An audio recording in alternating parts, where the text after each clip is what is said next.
မူရင်းတရား10လုံးဖြစ်တဲ့အာယာအောယောအိုယိုဥယူအီဟုတ်နော်အီအဲ့လိုထွက်ပါမယ်ဒါဆိုလို့ရှိရင်အဲ့တော့မှတ်ရမှာကအလဲမြင်းကတစ်ချောင်းနဲ့ပါတယ်မြင်းတစ်ချောင်းနဲ့ဖြစ်နေရင်အတန်ထွက်ရမယ်မြင်းတစ်ချောင်းဖြစ်နေရင်ရပလက်တန်ထွက်ရမယ်ဟုတ်ပြီဒါဆိုရင်နောက်တစ်ခုတော့ကြည့်အောင်နောက်တစ်ခုကတရတွေကိုတဲ့အတန်ထွက်တဲ့တရရေရအတန်ထွက်တဲ့တရရေဝအတန်ထွက်တဲ့တရရေဆိုပြီးတော့မှ၃မျိုးခွဲမယ်အဲ့တော့အပေါ်မှာမူရင်းတရတုံးကတော့အတန်ကအတန်နဲ့ရအတန်2မျိုးတွေပဲရှိသေးတယ်အခုဒီပေါင်းစားတရလာတဲ့အခါမှာအတန်ကိုရအတန်ကိုဝအတန်ကိုဒီလိုမျိုး၃မျိုးခွဲသွားမယ်ဟုတ်ပြီဒါဆိုလို့ရှိရင်အဲ့တော့ပေါင်းစားတရဆိုတော့ကြည့်အောင်အဲ့တော့ဒီမူရင်းတရ10လုံးကိုပဲပေါင်းသွားမှာဟုတ်နော်မူရင်းတရ10လုံးကိုပဲပေါင်းသွားမယ်ခုနကဘီတုံးကတစ်ခုကိုနှစ်ခါရေးလိုက်တာအခုဒီမှာကျတော့ပေါင်းစားတရ17လုံးရကျင်တာဖြစ်တဲ့အတွက်ဒီအာနဲ့အာယာနဲ့ယာအဲ့လိုတော့ပေါင်းလို့မရအဲ့လိုတော့ပေါင်း10လုံးပဲပြင်ရမှာအဲ့လိုလိုချင်တာ17လုံးဖြစ်တဲ့အတွက်မတူတာတွေကိုပေါင်းပေးမယ်ပေါင်းစားတရ17လုံးရဖို့အတွက်ဘယ်လိုပေါင်းမလဲဆိုတော့မတူတာတွေပေါင်းပေးမယ်ဒါဆိုရင်အဲ့တော့ဘယ်လိုပေါင်းရမလဲဆိုတာဒီတစ်ချက်ကြည့်ရအောင်အဲ့တော့မူရင်းတရ10လုံးကိုရေးရအောင်အပေါ်ကနေအောင်ဘယ်ကနေညာအနောက်မှာမြင်းတစ်ကြောင်းနဲ့ဆိုရင်အာအပေါ်ကနေအောင်ဘယ်ကနေညာအနောက်မှာမြင်းတစ်ကြောင်းဆိုရင်ရှာဘယ်ကနေညာအပေါ်ကနေအောင်ဒါဆိုရင်အရှိမမြင်းတစ်ကြောင်းနဲ့ဆိုအော်ဘယ်ကနေညာအပေါ်ကနေအောင်အရှိမမြင်းတစ်ကြောင်းဆိုရင်အော်အပေါ်ကနေအောင်ဘယ်ကနေညာဘယ်ကနေညာအပေါ်မှာမြင်းတစ်ကြောင်းနဲ့ဆိုအိုအပေါ်ကနေအောင်ဘယ်ကနေညာအပေါ်အောင်မြင်းအပေါ်မှာမြင်းတစ်ကြောင်းဖြစ်နေရင်ဘာလန်ထွက်မလဲဆိုရင်ယူအိုယူအာယာအောယောအိုယူဟုတ်ပြီဒါဆိုရင်နောက်ဘယ်ကနေညာအောက်မှာမြင်းတစ်ကြောင်းနဲ့ဆိုရင်ဥဘယ်ကနေညာအောက်မှာမြင်းတစ်ကြောင်းဆိုရင်ယူဘယ်ကနေညာမြင်းတစ်ကြောင်းနဲ့ဆိုအပေါ်ကနေအောက်မြင်းတစ်ကြောင်းနဲ့ဆိုရင်ဤအဲ့လိုထွက်မယ်ဒါဆိုကြည့်အောင်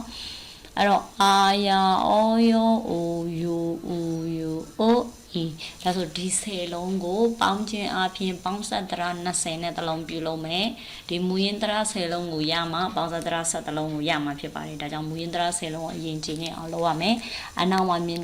အာယာဆိုမြင်ရပြမှာဗမာရှိမယ်အနောက်မှာရှိမယ်အနောက်မှာမြင်တဲ့ကြောင်းနဲ့ဆို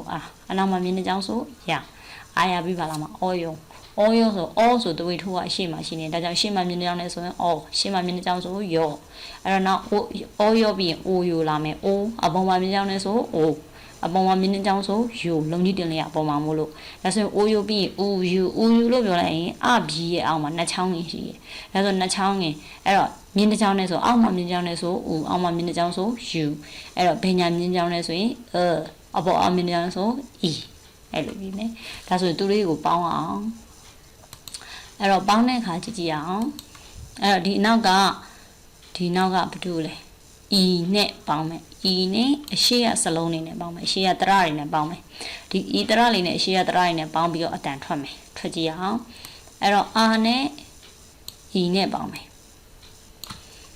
အာနဲ့ဘာနဲ့ပေါင်းမယ်ဤနဲ့ပေါင်းမယ်ဒါဆိုအာနဲ့ဤနဲ့ပေါင်းအောင်အဲ့တော့အာကိုအရင်ရေးအာရေးပြီးရင်ဘာရေးမလဲဆိုရင်အာနဲ့ဘာနဲ့ပေါင်းမှာအာနဲ့ဤနဲ့ပေါင်းမယ်ဒါဆိုအာနဲ့ဤနဲ့ပေါင်းမှာရေးတဲ့အခါကျရင်လည်းအတိုင်းပဲရေးရမယ်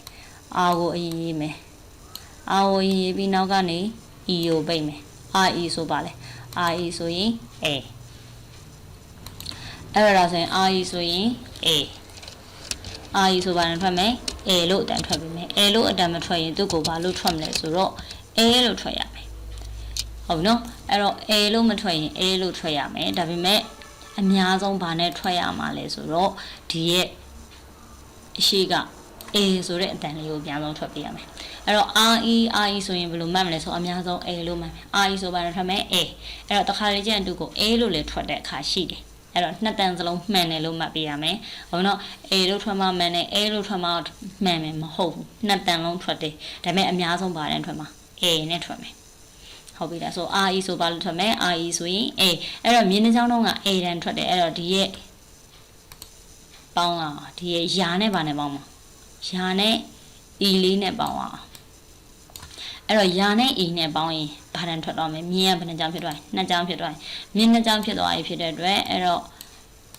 ယာကိုအရင်ရေးယာအဲ့တော့ယာနဲ့ e နဲ့ပေါင်းမယ်အဲ့တော့အရင်ဆုံးအမြဲတမ်းမှတ်ရမှာကဘီမူရင်းတရရောပေါင်းစတရရောတခါတည်းရအောင်သူ့အတိုင်းလေးပဲပြောမယ်အဲ့တော့ယာရေးပြီးရင်နောက်က e လေးကိုပိတ်ဒါဆိုယာ e ဆိုပါနဲ့ထွက်ရမယ်ယာ e ဆိုရင်ရေလို့ထွက်ရပါမယ်ယာ e ဆိုပါလို့ထွက်မယ်ရေလို့ထွက်မယ်တခါလေးပါလို့ထွက်မယ်ရေလို့ထွက်ပါမယ်ဟုတ်ပြီဒါဆိုယာ e ဆိုရင်ဘာနဲ့ထွက်မယ်ရေလို့ထွက်မယ်ယာ e ဆိုရင်ရေအဲ့တော့တခါလေးကျရင်ဘာနဲ့ထွက်ပေးရမယ်ရေလို့ထွက်ပါမယ်ဟိုတော့အများဆုံးဒီရှေ့တန်လေးနဲ့ထွက်မယ်အဲ့တော့ r e ဒါဆိုဒီအောက်ကဟာကိုကြည့်နေစရာမလိုတခါလေဒီအပေါ်ကမူရင်းတရဆယ်လုံးလေးမြင်အောင်လိုက်ပြီးတော့ရှင်းဆုံးက r နဲ့နောက်က e နဲ့ပေါင်းမယ် r နဲ့ e နဲ့ပေါင်းရင်ဘာနဲ့ထွက်မယ် a တန်ထွက်မယ်ယာနဲ့ e နဲ့ပေါင်းရင်ဘာနဲ့ထွက်မယ်ရေလို့ထွက်မယ်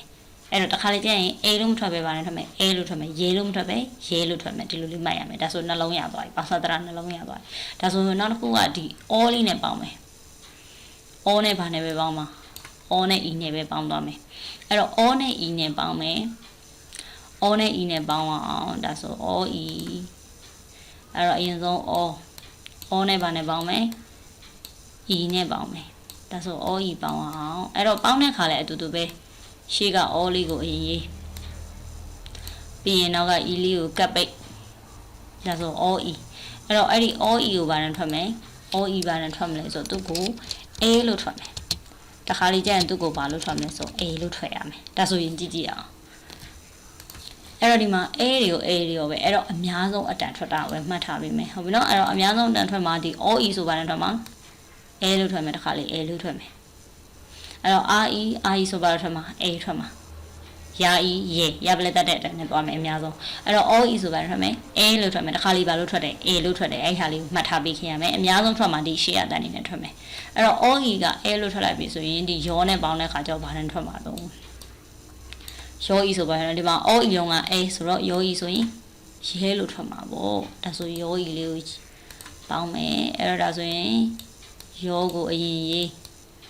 ဘာမနော်ရောပြီးတော့ရင်ရောနဲ့ဘာနဲ့ပေါင်းမှာ e နဲ့ပေါင်းမှာအဲ့တော့ရော e ဆိုပါနဲ့ထွက်မှာ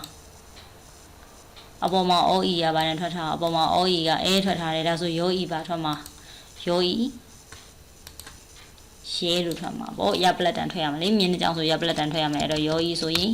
ရဲအဲ့တော့တစ်ခါလေးပါနဲ့ထွက်မယ်တစ်ခါတလေရေတန်နဲ့ထွက်မယ်အဲ့လိုလေးမှတ်ပြရပါမယ်အဲ့တော့ဒါဆိုလေးလုံးရသွားပြီ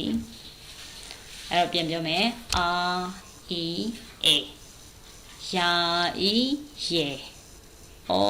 e a ရော e ရေဒါဆိုတို့ကြောနောက်ပြစ်တန်နဲ့ထွက်မယ်ဟုတ်ပြီဒါဆိုလေးလုံးရသွား